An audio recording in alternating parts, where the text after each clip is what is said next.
이 영상은 장애인의 만성질환 관리를 위한 영양 식단과 약물 복용에 관한 교육 영상입니다. 만성질환은 의학적 치료가 필요하거나 일상생활의 활동 제한이 1년 이상 지속되는 상태로 세계보건기구는 심내혈관 질환, 당뇨병, 만성호흡기 질환, 암을 주요 만성질환으로 지정하였고 고혈압, 당뇨병, 이상지질혈증, 만성폐쇄성 폐질환 등이 흔히 알려진 만성질환입니다. 2023년 장애인 실태조사에 의하면 성인 장애인의 약 85%가 만성질환을 가지고 있습니다. 특히 고혈압, 당뇨병은 전체 인구에 비해 높은 유병률을 보이고 있습니다.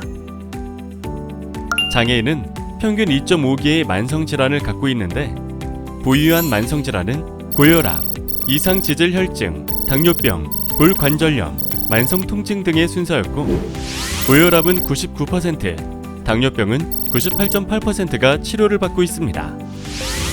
먼저 만성질환 관리에 도움이 되는 올바른 영양 식단에 대해 알아보겠습니다. 식품 구성 자전거는 매일 신선한 채소, 과일과 함께 곡류, 고기, 생선, 달걀, 콩류, 우유, 유제품류 식품을 필요한 만큼 균형 있게 섭취하고 충분한 물 섭취와 규칙적인 운동을 통해 건강 체중을 유지할 수 있다는 것을 표현하고 있습니다. 자전거의 앞바퀴에는 물이 있고 뒷바퀴에는 식품의 종류와 영양소 함량에 따라 기능이 비슷한 것끼리 묶은 6가지 식품군이 있습니다. 그럼 뒷바퀴에 있는 6가지 식품군에 대해 좀 더 알아보겠습니다. 첫 번째 식품군은 곡류입니다. 곡류에는 탄수화물이라는 영양 성분이 주로 함유되어 있어 우리 몸이 에너지를 낼 수 있게 해줍니다. 우리가 주식으로 먹는 밥, 국수, 빵에 주로 있고 옥수수나 떡, 감자, 고구마에도 포함되어 있습니다. 하루에 2번에서 4번 먹는 것이 적당합니다. 두 번째는 고기, 생선, 달걀, 콩류입니다.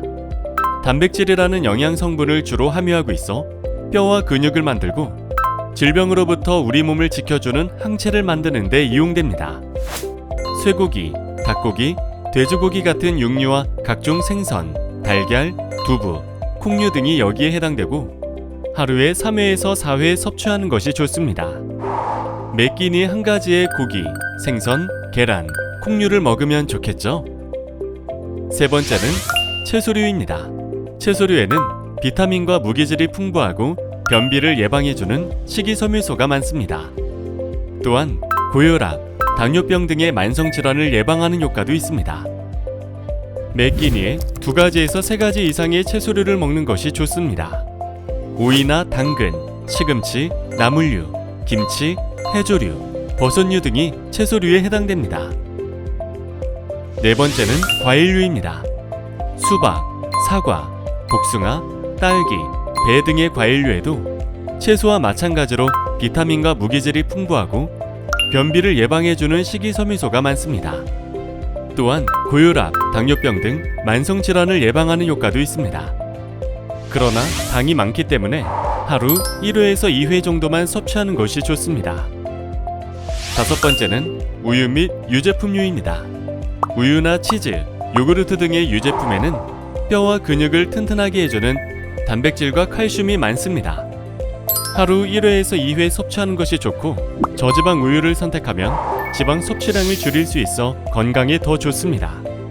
여섯 번째는 유지와 당류입니다. 음식을 만들 때 사용하는 콩기름, 옥수수기름, 참기름, 들기름 같은 식물성 기름, 버터, 마요네즈, 꿀, 설탕 등이 해당되는데 주성분은 지방과 혈당을 급격하게 올리는 단순 당류입니다. 그래서 유지와 당류는 음식을 만들 때 외에는 따로 먹지 않도록 주의해야 합니다. 사탕이나 탄산 음료에도 단순당이 많기 때문에 자주 먹지 않는 것이 좋겠죠? 식품군에 따라 음식은 얼마나 먹는 게 좋을까요? 각 음식의 섭취량을 손모양으로 알아보겠습니다. 곡류에 해당하는 밥은 손바닥을 알파벳 C 모양으로 오므렸을 때 밥이 꽉 차는 정도의 양을 한 끼에 먹는다고 생각하면 됩니다. 단백질이 풍부한 고기, 생선, 달걀, 두부, 콩류는 한 번 먹을 때 손바닥 크기 정도의 양을 생각하면 됩니다. 채소류는 손을 크게 벌리고 있죠? 채소류는 그만큼 충분히 넉넉하다 싶을 정도로 먹는 것이 좋습니다. 과일은 꽉 쥔 주먹 하나의 크기로 하루에 1번에서 2번입니다. 설탕이나 기름은 검지 1마디 정도의 양을 한 번 먹는 양으로 생각하면 됩니다. 하지만 앞서 말씀드렸듯이 음식을 조리할 때 외에는 따로 먹을 필요가 없습니다. 고혈압에는 소금 이야기가 빠질 수 없는데요. 음식을 짜게 먹는 식습관은 혈압 관리에 좋지 않기 때문입니다. 올바른 소금 섭취를 위한 식사 방법에 대해 알아보겠습니다. 소금은 우리 몸에 꼭 반드시 필요한 성분입니다. 우리 몸의 수분도 조절하고 근육의 운동과도 관련이 있고 혈압 조절에도 깊게 관여하고 있습니다. 하지만 중요한 점, 지금은 소금이 부족해서 문제가 생길 일이 거의 없다는 겁니다. 오히려 소금을 많이 먹고 있는 것이 문제입니다. 소금을 얼마나 많이 먹는지 알아보겠습니다. 세계보건기구에서 말하는 하루 나트륨 권장량은 5g입니다. 그런데 우리는 그것보다 1.6배 이상인 8.2g 정도를 먹고 있습니다. 생각보다 소금을 많이 먹고 있죠? 소금을 많이 먹게 되면 우리 몸에 어떤 일이 생길까요? 소금을 많이 먹게 되면 뼈가 약해지는 골다공증이 생기기도 하고 위암이 잘 발생하기도 하고 허리 뒤쪽에 있는 신장에 문제가 생길 수도 있습니다. 그리고 가장 중요한 것은 소금을 많이 먹게 되면 고혈압이 잘 발생할 수 있고 고혈압이 지속되면 심장에 병이 생기거나 뇌졸중 같은 무서운 질환이 발생할 수도 있습니다. 소금을 줄이는 게 좋겠죠? 그럼 어떤 음식에 소금이 더 많이 들어있는지 퀴즈를 풀어볼까요? 중국 음식점에 가면 자주 먹을 수 있는 음식입니다. 짬뽕과 짜장면 중 소금이 많은 음식을 골라볼까요? 정답은 한꺼번에 알아보겠습니다. 다음은 돼지고기로 만든 불고기와 돼지고기를 넣은 김치찌개입니다. 돈육불고기와 돈육김치찌개 중 어떤 것에 소금이 더 많이 들어있을까요? 마지막으로는 냉면입니다. 물냉면과 비빔냉면인데요. 물냉면에 소금이 더 많이 들어있을까요? 아니면 비빔냉면일까요? 정답을 알아보겠습니다. 짬뽕에는 소금이 10.2g 들어있습니다. 조금 전에 하루 권장 소금량이 5g이라고 했었는데 비교해보니 짬뽕에 들어있는 소금량이 정말 많죠? 반면 짜장면에는 소금이 2.7g 들어있습니다. 짜장면이 짬뽕보다 소금량이 적다는 것을 알 수 있습니다. 두 번째는 돼지고기로 만든 불고기에는 소금이 1.1g 들어있고 돼지고기를 넣은 김치찌개에는 소금이 2.6g 들어있습니다. 국물이 있는 김치찌개에 소금이 더 많이 들어있습니다. 세 번째는 물냉면과 비빔냉면입니다. 물냉면에는 소금이 6.5g, 비빔냉면에는 소금이 4.1g 들어있습니다. 국물이 없는 비빔냉면보다 국물이 있는 물냉면에 소금이 더 많았습니다. 여러분, 소금이 많은 음식의 공통점을 발견하셨나요? 맞습니다. 국물이 있는 음식에 소금이 많이 들어있습니다. 따라서 국물을 적게 먹으면 소금 섭취량을 줄일 수 있겠죠? 그렇다면 소금을 적게 먹는 방법에는 어떤 것들이 있을까요? 방금 퀴즈에서 풀어본 것처럼 가장 효과적이고 쉬운 방법은 국물을 적게 먹는 것입니다. 국물은 먹는 양도 많고 녹아있는 소금 양도 많기 때문에 먹을 때 짜다고 느껴지지 않더라도 섭취하게 되는 소금 양이 많습니다. 따라서 국물이 있는 음식을 드실 때는 국물량은 줄이고 건더기 위주로 섭취하는 것이 좋습니다. 또한 소금에 절여진 염장식품인 젓갈, 장아찌나 햄, 소세지와 같은 가공식품을 적게 섭취하고 신선한 채소를 섭취하면 소금을 적게 먹을 뿐만 아니라 나트륨이 체외로 배출되는 것을 도와줄 수 있습니다. 이외에도 음식 먹기 직전에 간을 하는 방법과 향이 있는 채소와 향신료를 사용하는 방법 등이 있습니다. 소금 2분의 1스푼은 간장 1스푼, 된장 또는 고추장 2스푼과 같은 소금량을 가지고 있기 때문에 소금 대신 다른 양념을 사용하는 것도 효과적인 방법입니다. 그럼 술을 마시는 건 어떨까요? 술을 마시면 얼굴도 빨개지고 심장도 두근두근 뛰는 것을 느끼죠?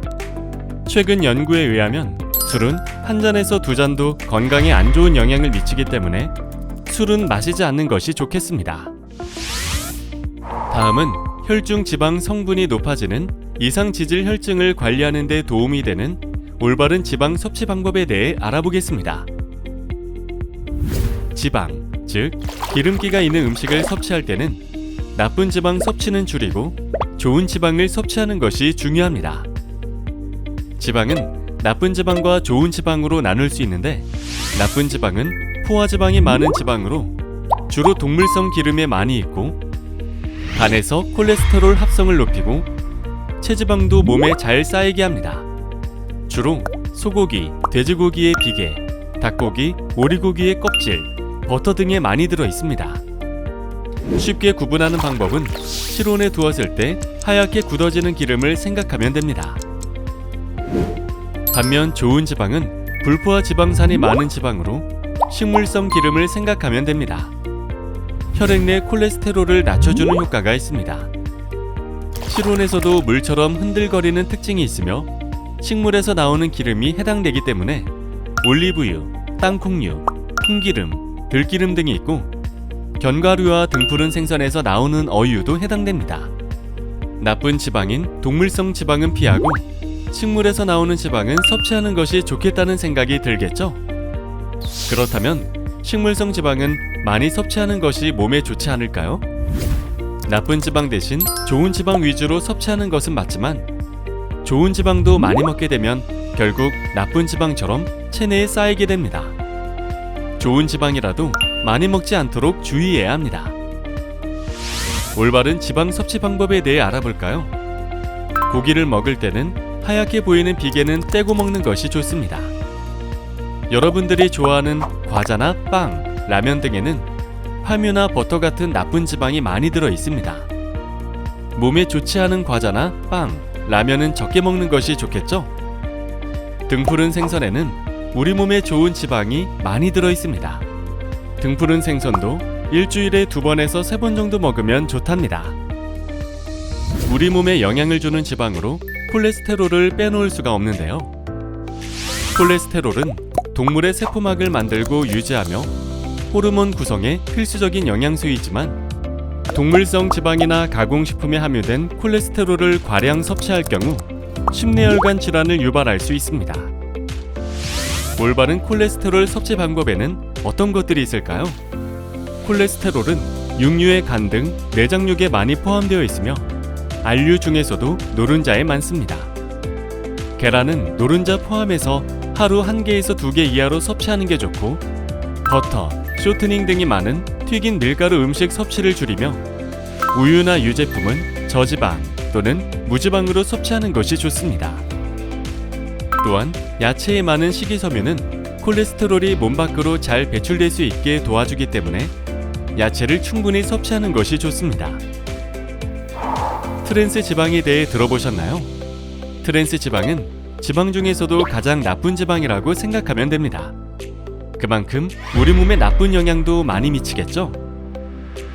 어떤 음식에 많이 들어있는지 살펴보면 팝콘이나 감자튀김, 크루아상과 같은 빵이나 케이크에 트랜스 지방이 많이 들어있습니다. 특히 팝콘은 한 봉지에 트랜스 지방이 24.9g 정도 들어있죠? 한꺼번에 많이 먹지 않도록 주의해야 합니다. 그 밖에 설탕이 많이 들어있는 음식에 대해서도 알아보겠습니다. 설탕은 우리 몸을 살찌게 하고 혈당도 높입니다. 설탕이 많이 든 음식을 줄이면 훨씬 더 건강해지겠죠? 가공식품 중 음료수에 설탕이 가장 많이 들어있었습니다. 달콤한 맛이 나는 음료수, 탄산음료나 과일 주스, 믹스커피 같은 음료에 설탕이 많이 들어있으니 가능한 많이 먹지 않도록 합시다. 두 번째로 설탕이 많은 음식은 과자류, 빵류, 떡류 등입니다. 특히 봉지 크기가 큰 과자나 크림이 많은 빵류에는 설탕이 더 많습니다. 적당량을 먹는 것이 중요합니다. 많은 분들이 만성질환 관리를 위해 다양한 종류와 개수의 의약품을 복용하고 있습니다. 우리나라는 여러 의료기관에서 약을 처방받는 것이 어렵지 않고 약국에서 일반 의약품을 사거나 여러 건강보조식품 등을 한꺼번에 복용하는 경우도 많아 약물 부작용의 위험이 높습니다. 이에 올바른 약물 복용에 대해 알아보겠습니다. 대부분의 약은 식후 30분에 복용합니다. 복용 시간을 식사와 연관 지으면 잊어버릴 염려가 적고 음식물이 위 점막을 보호하여 자극을 줄일 수 있습니다. 식후 30분을 강조하는 이유는 잊지 않고 규칙적으로 약을 복용하기 위함이기 때문에 반드시 식후 30분을 지켜 약을 먹어야 한다는 부담감을 가질 필요는 없습니다. 30분을 기다리는 동안 약 먹는 걸 깜빡 잊어버리기도 하는데 이 경우 식사 직후에 복용하셔도 좋습니다. 특히 위장 장애가 강하게 나타나는 경우에는 식사 중이나 식후에 바로 복용하는 것도 괜찮습니다. 식사에 의해 흡수가 방해되는 약이나 식사 전에 복용할 때 더 좋은 효과를 나타내는 약은 공복에 복용하는 것이 좋습니다. 강심제나 철분제, 골다공증 치료제, 갑상선 호르몬의 경우 식간이나 아침 식사 1시간 전에 복용하도록 처방이 됩니다. 역류성 식도염 치료제의 경우 식사 30분 전에 복용하는 것이 좋습니다. 대부분 삼키는 약은 물과 함께 먹어야 합니다. 간혹 약의 쓴맛을 피하기 위해 우유나 과일 주스와 함께 약을 먹는 경우가 있는데 우유의 칼슘은 일부 항생제나 항진균제가 몸에 흡수되는 걸 방해합니다. 과일 주스도 산성 성질 때문에 약의 흡수를 방해하므로 제산제나 항생제, 알레르기 약 등을 복용할 땐 앞뒤로 시간을 두고 주스를 드시는 게 좋습니다. 비타민제나 빈혈 치료제를 탄닌 성분이 있는 녹차나 홍차와 같이 먹을 경우 약의 흡수를 방해하여 약효가 떨어질 수 있습니다. 약과 상호작용이 있는 음식 중 가장 유명하고 가장 큰 영향을 미친다고 알려진 것은 자몽입니다. 자몽은 약이 몸속에서 분해되지 않고 엄청나게 높은 농도로 계속 머물게 만듭니다. 그래서 고혈압 약을 드시는 동안에는 자몽이나 자몽 주스 등 자몽과 관련된 식품은 피하는 게 좋습니다. 또 해열 진통제 성분인 아세트아미노펜을 양배추나 양상추와 같이 섭취하면 약효가 감소됩니다. 우유에 들어있는 칼슘이 의약품이 체내에 흡수되는 것을 막고 약효를 저하시키므로 해열제, 소화제, 감기약과 우유는 함께 복용하지 않는 것이 좋습니다. 우유를 제산작용이 있는 위장약과 함께 복용하면 혈액 속 칼슘 수치를 급격히 높일 수 있고 이로 인해 구토, 식욕부진, 변비, 졸음, 다뇨와 같은 부작용이 발생할 수 있습니다. 우유 및 유제품을 드셨다면 변비 치료제는 1시간쯤 후에 복용하는 것이 바람직합니다. 육류 섭취로 인해 소화 기능이 저하되어 약효를 감소시킬 수 있습니다. 관절염, 통증 또는 발열이 있는 경우 소염 진통제를 복용하게 됩니다. 비스테로이드성 소염 진통제 복용 시 위장 장애가 일어날 때는 음식물과 함께 복용하거나 우유와 함께 복용하는 것이 도움이 될 수 있습니다. 약국에서 처방 없이 구입할 수 있는 복합 진통제의 경우 카페인이 함유되어 있는 경우가 많습니다. 약을 복용하면서 카페인이 함유된 커피나 드링크류를 너무 많이 마시게 되면 카페인 과잉 상태가 되어 가슴이 두근거리고 다리에 힘이 없어지는 증상이 나타나기도 하므로 주의해야 합니다. 골다공증 치료제인 비스포스포네이트는 흡수가 잘 되기 위해 아침 식전 최소 30분 전에 한 컵 이상의 물과 함께 복용해야 하며 식도염 발생을 예방하기 위해 투약 후 1시간가량 눕지 않도록 해야 합니다. 또한 구강 인두에 궤양이 생길 수 있으므로 씹거나 빨아먹어서는 안 됩니다. 우유나 유제품, 오렌지 주스, 광천수, 보리차, 칼슘제, 철분제, 제산제 등은 약물의 흡수를 방해하기 때문에 투약 후 최소 1시간이 지난 후 섭취해야 합니다. 고지혈증 치료제인 스타틴은 식사와 관계없이 복용할 수 있으나 일부 스타틴은 저녁 식사 직후에 복용하는 것이 효과적인 경우가 있습니다. 많은 양의 자몽 주스는 스타틴의 체내 농도를 높여서 부작용을 일으킬 수 있습니다. 스타틴은 부작용으로 간 손상이 유발될 수 있기 때문에 음주에 주의가 필요합니다. 항응고제인 와파린은 처방된 용량대로 정해진 시간에 복용하는 것이 중요합니다. 항응고제의 약효를 떨어뜨릴 수 있어 비타민 K가 함유된 음식을 제한하는데 무조건적으로 피할 필요는 없습니다. 하지만 녹즙, 청국장, 청국장 가루, 낫또와 같은 음식은 비타민 K를 많이 함유하고 있으니 피해주세요. 그 밖에 녹황색 채소나 콩류를 식사 중 반찬으로 이용하는 것은 항응고제의 효능에 큰 영향을 끼치지 않습니다. 위식도 역류 질환 또는 위궤양 치료제 중 위산 분비를 억제하는 프로톤 펌프 억제제는 하루 1회 아침 식사 30분 전에 복용할 것을 권고합니다. 아침 식사를 하지 않거나 간단히 하는 경우, 야간에 가슴쓰림 등의 증상이 있는 경우에는 저녁 식사 전에 복용하는 것이 효과적일 수 있습니다. 또 다른 위산 분비 억제제인 칼륨 경쟁적 위산 분비 억제제는 식사와 관계없이 복용 가능합니다. 오렌지 주스를 알루미늄이 들어있는 제산제와 함께 마실 경우 알루미늄 성분이 체내로 흡수될 수 있으므로 함께 복용하지 않는 것이 좋습니다. 지금까지 장애인의 만성질환 관리에 도움이 되는 식품과 영양 섭취 방법, 약물 복용 시 주의사항 등에 대해 알아보았습니다. 이상의 내용이 여러분의 건강관리에 도움이 되기를 바랍니다. 광주광역시 지역장애인 보건의료센터는 장애인의 건강 증진을 응원합니다.